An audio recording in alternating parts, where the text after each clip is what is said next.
Shalom to the sons and daughters of Abraham, Isaac, and Jacob, and welcome back to another episode of Torah Tuesday. And today's lesson is going to be uh, a law that most people really never think about, and that is the law concerning how to calculate a day, one day. Now, something that's as this simple, you would think people would understand, but as time moves on and as certain people come into power, they start to change or try to change the days and nights and try to get them to calculate it based upon hours. But actually, there's a law right here in this Bible for the children of Israel to understand a day. How does a day come about and how does a day leave? It's very simple. But like I said, it's crucial to understanding that, because if you can calculate how the Heavenly Father has set a day to come in and a day to leave, then your calculations on your feast days will be off. Your calculation of your months will be off. The calculation of your weeks will be off. Your whole calculation is off. That's bottom line. And that's what we're facing with right now. We're facing with our people, a majority of our people, not really understanding how and what consists of a day. So, once again, this is a law. If it's found within the first 5 books of this Bible, then it's considered law binding according to the Most High God, period. So, we're going to get into it a little bit. What I want to do is, I want to do this real quick. Let's see here.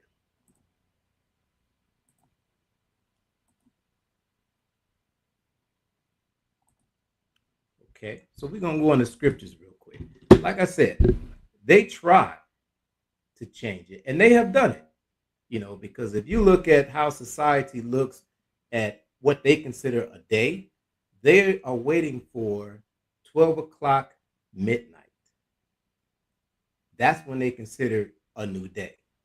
But that's not the case, not according to the scriptures. And that's how you have to be very, very careful, because miscalculating certain the times and certain days and certain months and years, you could actually miss the coming of Christ. As an Israelite, you just may miss it. Matter of fact, you will miss it. That's how important this one particular topic is right now. Okay. Let me get one precept real quick in Daniel's. Let me get the book of Daniel's, chapter 7. And I'm going to read verse 25.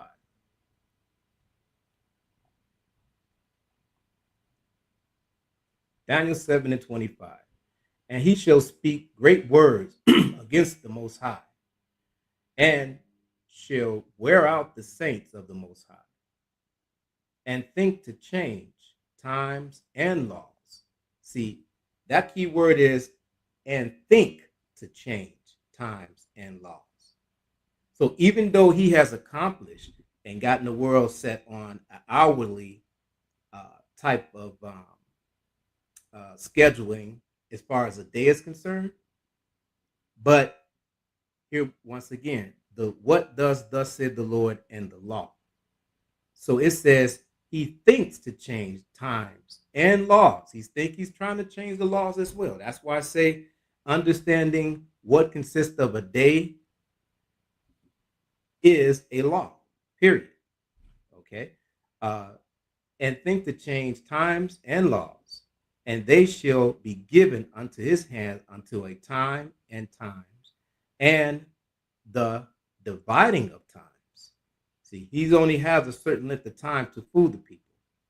See, and that's called what we consider as when we say that he's a devil, okay, meaning he's a deceiver. He deceived the people into believing things contrary to the laws of the Most High God. That's the reason why we say he a devil, period.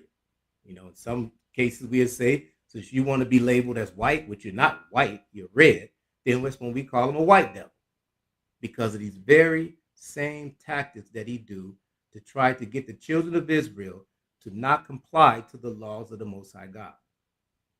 So he thinks to change it. But now, like I said, here we are. We're going to go back into the law, and we're going to establish a day. Okay, we're going to establish a day. So we're going to go to Genesis chapter 1, start from the beginning. Go to Genesis chapter 1, and we'll start at 1. In the beginning, God created the heaven and the earth. And the earth was without form and void. This is the key. And darkness was upon the face of the deep. Darkness. You have to keep that in mind. That's the number one step. There was darkness first. And the Spirit of God moved upon the face of the waters. And God said, "Let there be light." And there was light. Now, mind you, we're going to get into it a little further because, just a spoiler alert, the sun and the moon has not been established yet. But the glory of the Most High God, his Spirit, lightened things up. But before there was light, there was darkness. Keep that in mind. Verse 5. And God called the light day, and the darkness he called night. This is another key. And the evening and the morning was the first day. Keep that in mind. The evening and the morning was the first day. What came first? As we read earlier, it says, and the darkness was upon the face of the deep. Here, it's telling you, in verse 5, it's telling you, and the evening and the morning was the first day. So let's just take a look at, real quick, let's just take a look at this, say the evening. So now, it's just some certain images. So now the sun is going down right here. Okay, this is the evening. All right, then they say Venus shining. So this is the evening. Now right here, right next to it, it's just about going to be dark, right? So when you start to see these signs, and they are signs, but they consistent signs. The sun rises, the sun sets. The moon rises, the moon sets. Or the moon goes in cycles. We're going to get to that as well. But as you can see here, is that it's almost down. That's like a twilight before it goes down. Let's look at complete darkness. I had one that had complete darkness. This right here. So now we have one that's completely dark. That is considered another day. It's not at 12 a.m., okay, or 12 p.m. That doesn't consist of another day. The day starts once the sun has gone down. And the evening comes in, and now your hours and let's say when your sleep time and when you sleep at around that time, let's say the sun goes down right now at about 8 o'clock, okay, fully down at 8. That considered a new day. That is a new day. There's nothing else coming after it. Tomorrow, the next day is not coming, right? Yesterday is not coming. It's gone and passed. There's nothing. You have to focus on that. Once that sun goes down, that is considered a new day. All right. So let's go back. Let's read a little bit more about the law. All right. So it says, and God called the light day, and the darkness he called night. And the evening and the morning was the first day. So now let's establish some more scriptures and precepts upon how the evening starts a new day. And when it says morning, that's when the sun has its time to shine. That's the morning time. Okay? So let's stay in Genesis. Let's go down a little bit further. Let's go down a little bit further to verse 13. But remember now, this is a law. This is in Genesis, the first book of the Bible. The first 5 books is actually considered the Torah, which is considered the law that the Most High gave to the children of Israel. Verse 13. And the evening and the morning was the third day. Okay.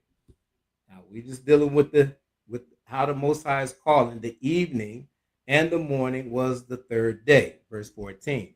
And God said, let there be light in the firmament of the heavens to divide the day from the night.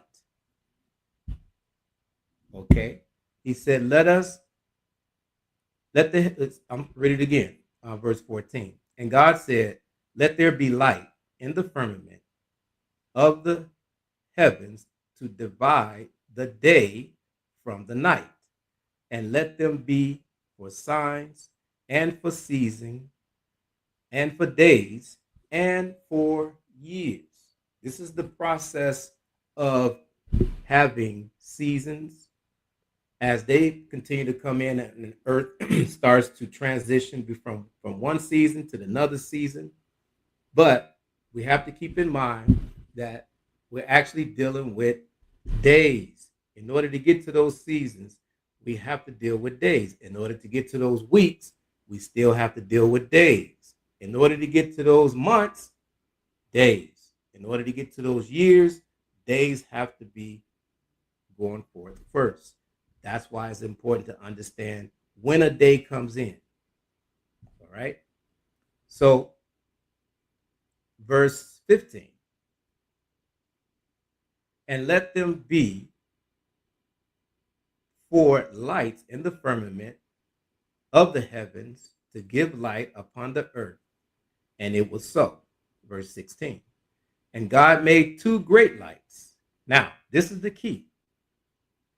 Now we're talking about these two great lights that's actually coming into effect. Now remember, it says that this was the third day. Number 13, Genesis chapter 1 and verse 13, it says the evening and the morning was the third day.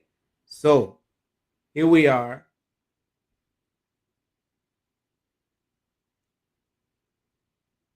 Here we are here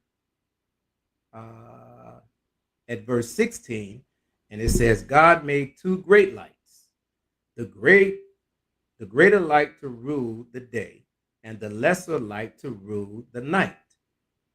He made the stars also. So now here comes the moon and the sun to come into play. Now, keep in mind, the moon goes in cycles. Every day that has been completed upon the face of the earth, the moon goes into a certain cycle, right? It's a 30-day cycle that the moon goes through. That also let us know how the day is coming in and how a day is leaving. From days becomes what? Then it becomes weeks. From weeks, it becomes months. From months, it becomes years. So now here comes moon and sun, and the Most High said also he made the stars. Now let's find out. Let's keep reading. Verse 17. And God set them in the firmament of the heavens to give light upon the earth, and to rule over the day and over the night, and to divide the light from the darkness. And God saw that it was good. Verse 19. And the evening and the morning was the fourth day. That's very key. It keeps saying the evening and the morning was the fourth day. So the sun came in on the fourth day. But the Most High had already put his spirit upon the face of the earth. That's what gave it light. But darkness was there before light. Just keep that in mind. If you want, go back and read it for yourself. So let's take a look at this right here. Okay. So now here we are. We have the midnight because you got the moon in a certain kind of cycle right now. Right now, once that night is there, then the sun starts to rise at a certain time. Here, it's at its peak over here. Then it starts its process of going down, right? And as it continues to go down, then the twilight comes in, and then from after the twilight goes in, then the sun is completely down. Then the moon has this cycle to go, and it comes back around, and that's what's ruling the night. Very simple. So we're going to get into a few more scriptures, right? Just to point out some examples. Now, mind you, this is the law. This is in the book of Genesis. So this is the law. So we're going to go into Leviticus. Let's first I'm going to go into Psalms just to get some examples. Okay, just to get some examples of how the Most High set this thing up. Let's go to Psalms 104. 104? Yeah. Psalms 104. And I'm going to read 19 and 20. Verse 19. He appointed the moon for seasons. Now, when he say he appointed the moon for seasons, that cycle that the moon goes through every day, it leads up. It leads up to a season, certain type of season. Now, the season we're in now is during our Passover season. So now we are very alert on how the cycles of the moon is coming about around this type of season, which is considered a spring season. All right. The time starts to, the sun stays out a little longer. So the days are longer, the nights are shorter. But we also calculate how the cycle of the moon comes as it comes to a full moon as well as a new moon. A new moon meaning that it's a dark moon. It has to go through a 30-day cycle in order to get from a full moon to a dark moon. Well, actually, I'm sorry. What it has to go through two cycles. It has to go through the cycle of a dark moon, which gives it 15 days in order to reach a full moon. And then it starts to decrease at a full moon to get back to the new moon, which is a dark moon, which starts a new month. But we're not dealing with that right now. What we're dealing with is how do we calculate a day? Once again, the scriptures and the law in Genesis says the evening and let's go back. Let's get it. It said the evening and the morning. We get it real quick. Verse 13. Right here. It says, and the evening and the morning was the third day. So it's evening and morning. So once again, if we go back to this, right? If we go back to just take a look at this. Here we are. This is a new day, period. Because why? Because there's no more sun. The cycle has been done as far as the sun rising and the sun setting, meaning the moon comes right behind it. Okay, so let's go back. Let's see if we can pick up another visual on how this is considered a new day. See, and the thing is that while we are sleeping, right, since we've been told that 12 o'clock p.m. starts a new day, while we are sleeping, the day has already came in. Whenever that sun goes down, that's it. That's considered the next day. Like today is Monday. Okay, today is Monday. Sun is out, but as soon as that sun goes down, it is officially the next day, which is Tuesday. So if it goes down at 8 o'clock on a Monday evening, it's actually Tuesday, because most people will wait till 12 o'clock p.m. to consider that next day Tuesday. Now, we have to keep in mind, because like I said before, if you can't calculate the days, then that throws everything off. So now, when it comes down to understanding the law and the holy days, you have to keep those things in mind, because most of the Most High holy day starts in the evening. In the evening. And those are some of the examples that I'm going to set forth. All right. So we go to the book of Psalms. Let's go back there and make sure I read what I wanted to read. 104. And I think I read 19, read 19 and 20. Here we are. He appointed the moon for seasons. The sun knoweth his going down. Verse 20. He maketh darkness, and it is night, wherein all the beasts of the forest do creep forth. Okay. So he's just letting you know that the sun, the moon goes in cycles and it brings forth seasons.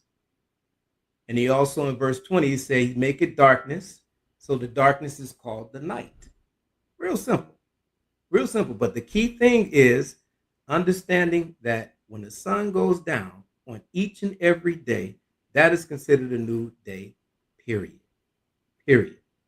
So if you had to do some counting like what we do, as far as our Passover, right? As far as our Day of Atonement, as far as our Feast of Dedication, and how we set up our calendar, we've always set it up on if it start. Let's say if it's let's say the 14th, whatever that feast day starts, and I'm just giving the 14th for an example. We will start that feast day on the evening of the 14th as the sun is down. Simplest way I can put it. We're not going to wait to 12 o'clock p.m. in order to say, well, the 15th is the feast day. No. We're going to start it exactly when the sun goes down on that 14th day. And that just happened to deal with Passover, but we'll get more into it. All right. So let's go to the book of Leviticus. Let's bring some examples out of how the Most High have set when he said the evening and the morning was that particular day. So we go to Leviticus. Let me get verse 23. And I'm going to start at, I'm going to read 32. Verse 23 and verse 32.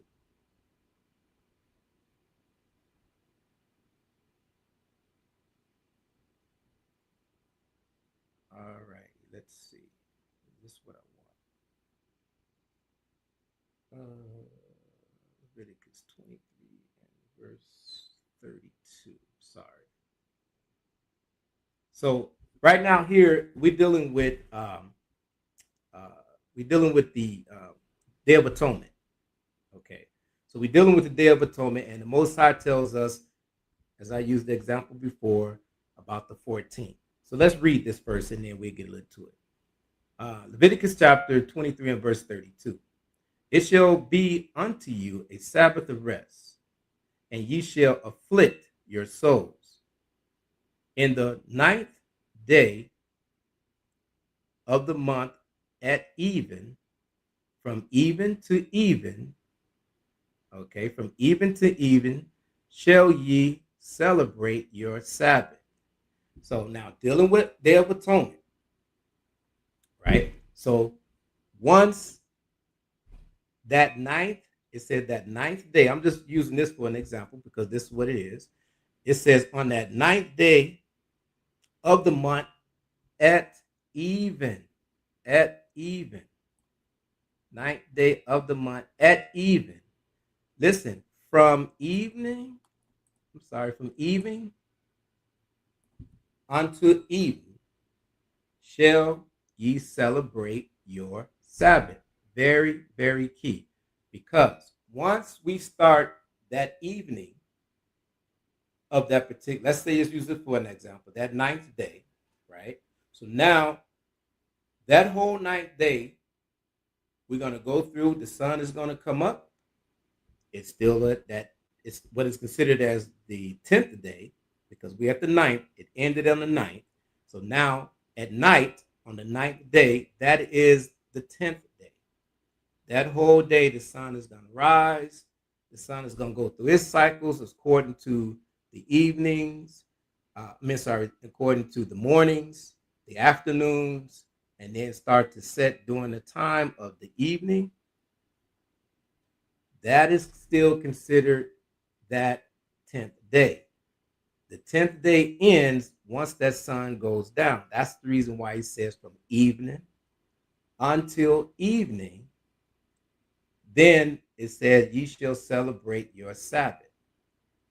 So it didn't tell you from evening on the 9th until 12 p.m. on the 10th. It didn't tell you that. It didn't tell you that because if you if you look at it that way, then you will end up, if you wait, put it this way, on the 10th, if you wait till 12 o'clock p.m., you'll be okay because now you into the evening. But that's still not the way to understand it. The Most High said to evening.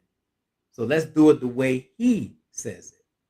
So from once the sun goes down in the evening on the 9th, and once the sun goes down on the evening of the 10th, that is considered one full day. You don't have to wait till 12 o'clock p.m. Keep that in mind because it's very important. Because like I said, these feast days are to be kept, and the Most High said they are to be considered as a Sabbath, which is a holy day, which means it's set apart from all the rest of the days. All right.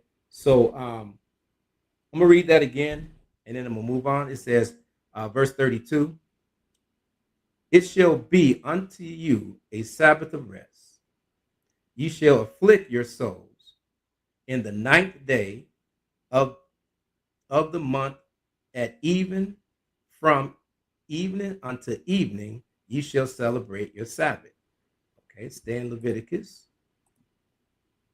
I want to pull out an example. Leviticus chapter 22. I'm going to read 6. I'm going to read Leviticus chapter 22 and verse 6. Now, another example I'm bringing out on dealing with uncleanness.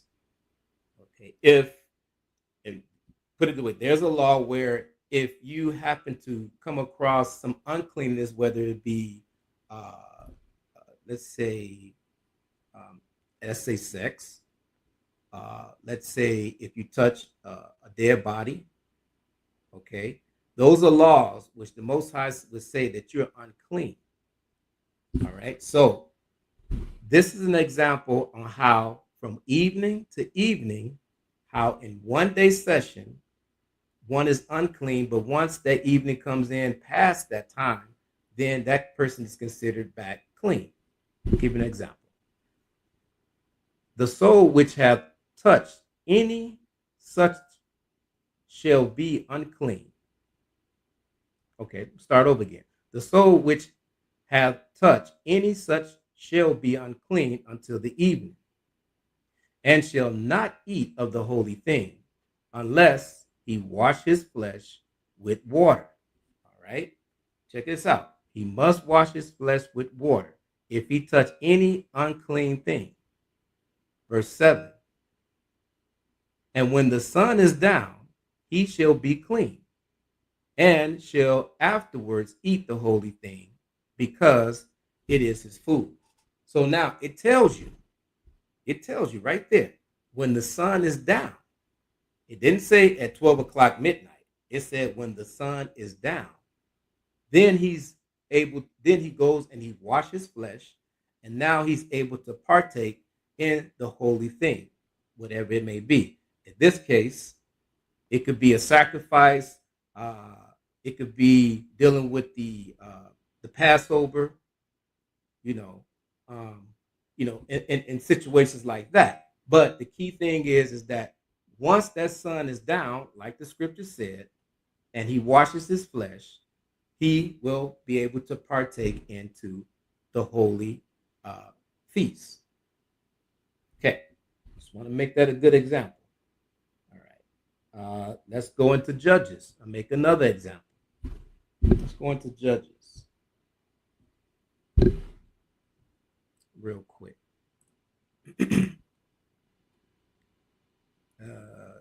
Judges, let's see, Judges 14. Judges 14, I'm going to read verse 18. Now, this example I'm pulling out is dealing with Samson. Okay. And good example brought it out because it's dealing with 7 days. Okay.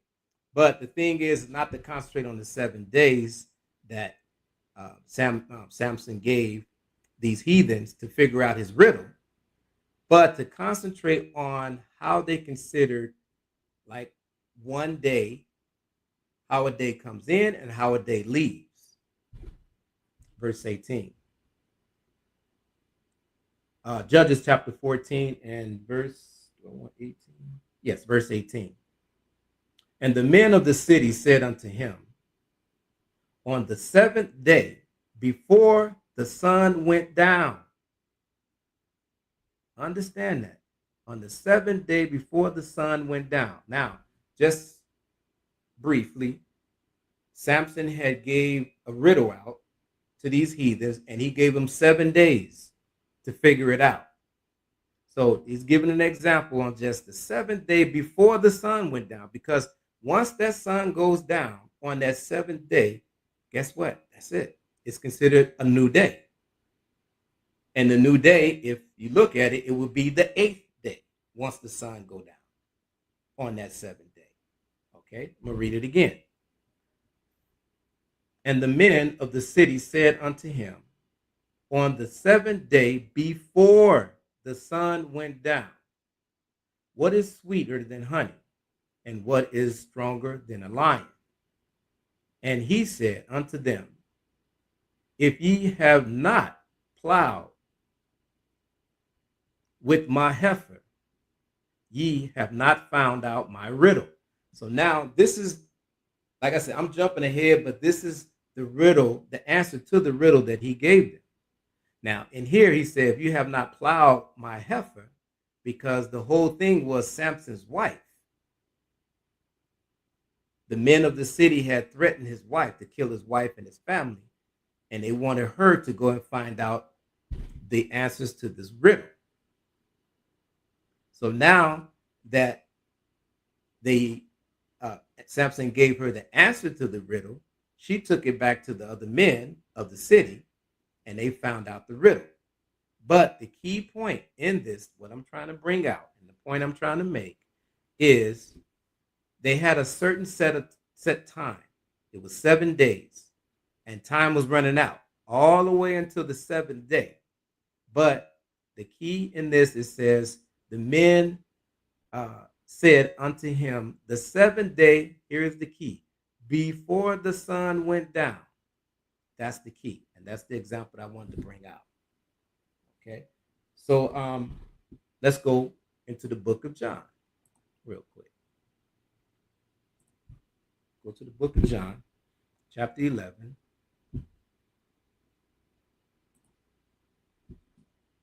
I'm just going to read verse 9. Just going to read verse 9. And Yahushua answered, and they answered, are there not 12 hours in one day? If any man walketh in the day, he stumbleth not, because he seeth the light of the world. So now I'm just bringing out how the Most High said, isn't there 12 hours in a day? So it's certain things that, like I said, you have to calculate starting as the sun go down, then you start to count. And within those 12 hours, you should be coming from the time the sun goes down, and whatever time it may be, like I said, 8 o'clock, and if you count 12 hours, that sun will be up. So that's one part of the day. And the sun is doing its part during that time. It, just as in Genesis, it says it was to give light during the daytime. That's the sun's job. Then as the sun decreases, then the moon comes out. And the moon gives the light for the nighttime. Very simple. Very simple. But like I said before, if you cannot calculate what a day consists of according to the law, you know that thing they call the rapture? Or when God's supposed to come back and take away the good people and leave the evil people or the bad people. But guess what? If you can't calculate a day, the Most High is going to come and you don't even know it. There's a great possibility the Most High will come and You still will be waiting for the sun to come up to consider it a new day when the Most High came what? At night. I'm going to give an example. Give an example of that. Excuse me. Lost my voice. I'm going to give an example of that. Matthews.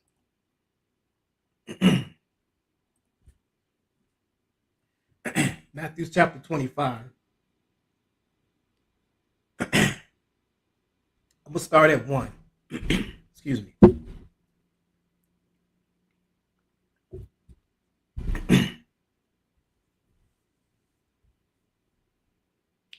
So the example I'm making here is dealing with the 10 virgins. So when dealing with the 10 virgins, this is an example of what I just said earlier. Right? If the Most High tells you that, okay, I'm coming on the, I like the 14th and the 15th. I like that. So I'm going to say the 14th of a certain month. Right? And you got the 14th and the 15th. So I'm coming on the 15th of the month to rapture, hypothetically, to rapture all of the good or the so-called good people that's been following the laws of the Most High God. And also 1/3 of my people that the Most High showed mercy to. Now, I'm going to get everybody on the 15th day of the month. So most people who don't know the law concerning a day and how it's structured will be waiting for the 15th day when the sun rises. When actually the Most High is coming in on the 14th day at sundown, which is considered the 15th day. But most people will be waiting for the sun that comes up to wait to be raptured off. So if you don't know, then you left behind, period. Those of us who know when the day starts, we'll be looking and packing out whatever we need to get. Most High said, bring something, with you, or don't bring anything with you, but meet me. Be here in wherever it is where the chariots are gonna come get you. Be here on the 15th day. We're gonna know to be out there on the 14th when the sun goes down. The other people are going to be waiting for the sun to come up on the 15th day. They didn't miss the boat. Bottom line. That's why it's important to understand, this law concerning the day. So I'm going to give an example of these 10 virgins. Matthew chapter 25 and verse 1. Then shall the kingdom of heaven be like unto 10 virgins, which took their lamps and went forth to meet the bridegroom. And 5 of them were wise, and 5 were foolish. They that were foolish took their lamps and took no oil with them. But the wise took oil in their vessels with their lamps. Verse 5. And while the bridegroom tarried, they all slumbered and slept. And at midnight there was a cry made, behold, the bridegroom cometh. Here it is, at midnight. It says at midnight there was a cry, behold, the bridegroom cometh. Go ye out to meet him. Verse 7. Then all those virgins arose and trimmed their lamps. And the foolish said unto the wise, give us of your oil, for our lamps are gone out. So now, it gives an example of these fools now. Once again, I gave my example of how the rapture, may be. Now, I'm not saying that there is a rapture, but what I'm just giving example of what people understands. The point I'm trying to make is, if the Most High have a certain time that he said that he would beam us up, And if you didn't calculate the right way, then you're going to be left behind. Same way these virgins have. I'm going to start up a little bit more. I'll start at verse 6 again. And at midnight there was a cry made, Behold, the bridegroom cometh. Go ye out and meet him. Then all those virgins arose and trimmed their lamps. And the foolish said unto the wise, Give us your oil, for our lamps are gone out. But the wise answered and said, Not so. Lest there be none enough for us and you. But go ye rather to them that sell, and buy for yourselves. And while they went to buy, the bridegroom came, and they that were ready went in with him to the marriage, and the door was shut. See, very important, because like I said before, understanding how a day comes in and how a day leaves also calculates and helps you calculate the weeks, from the weeks to the months, from the months to the years. And all of that revolves around our holy feast days that the Heavenly Father gave us. So in this particular example, like he said, they slumbered, they went to sleep. But then it says, verse 10, it says, while they went to buy, the bridegroom came. And they that were ready, understanding the laws of the Most High God, understanding how he brings in a day and how a day goes by and how a day ends, he said that were ready went in with him to the marriage, and the door was shut. Afterwards, after also the virgins said, Lord, Lord, open to us. Verse 12. But he answered and said, Verily I say unto you, I know you not. Verse 13. Watch therefore, for ye know neither the day nor the hour wherein the Son of Man cometh. And that's the point I'm trying to make, and that's why I gave the title of this lesson. It's concerning how a day is calculated according to the law. Okay. According to the law, how is a day calculated? Once again, it started all the way in the book of Genesis, how the Most High established certain things and how he constantly said from evening to evening, that consists of a day. Same way we do our Sabbaths. Our Sabbath days comes in every week, Friday sundown. Guess what? That is considered a new day. That is the beginning of the Sabbath, the 7-day Sabbath. Until Saturday sundown, that's when the Sabbath actually ends. Most people on Friday, they're running around, they're trying to, think about where they're going to go, where they're going to eat, just like the virgins. They slumbered. But us, we know once that sun goes down, that Friday evening, we know either to be in our house, in prayer, or to be in class, honoring and giving the Most High thanks for that week that had just ended. And also giving him the respect and honor of that Sabbath day that he's given us, that day of rest. So, once again, go back and read that Genesis and the scriptures I gave. If it doesn't make sense now, it'll make sense later. Damn sure it makes sense later. But let's not be caught like the virgins with lamps with no oil. So with that, Israel, I say shalom and come back to another episode of Torah Tuesday. And remember, the focus on Torah Tuesdays is to bring out the law to the children of Israel.